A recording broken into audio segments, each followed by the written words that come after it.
The stormy sun erupts with its biggest solar flare yet from a massive sunspot. And it's still crackling.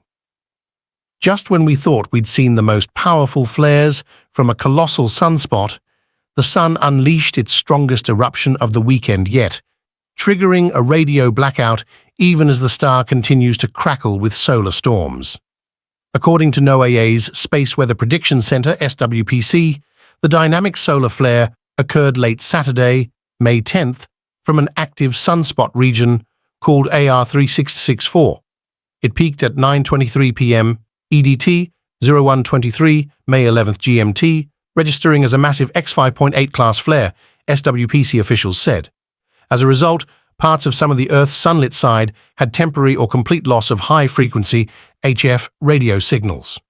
The sun, proving that it wasn't done yet, also fired off a powerful X1.5 solar flare at 7:44 a.m.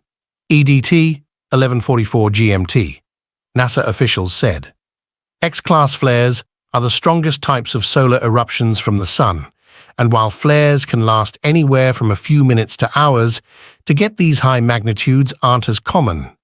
Yet, the sun has fired off a series of powerful flares this week that have supercharged Earth's northern lights displays. Solar flares are powerful bursts of energy, NASA wrote in a statement on the flares. Flares and solar eruptions can impact radio communications, electric power grids, navigation signals, and pose risks to spacecraft and astronauts. According to the recent NOAA SWPC discussion, Region 3664 has the potential to stay busy through Monday, May 13th. High to very high levels of solar activity are expected with an increased likelihood for more flares in the top two classes, M and X. The active region is a massive sunspot complex about 17 times the width of Earth, NOAA SWPC officials said. Scientists have also noted that there was a coronal mass ejection, CME, a large expulsion of plasma and magnetic field from the main eruption, which they are analyzing and modeling.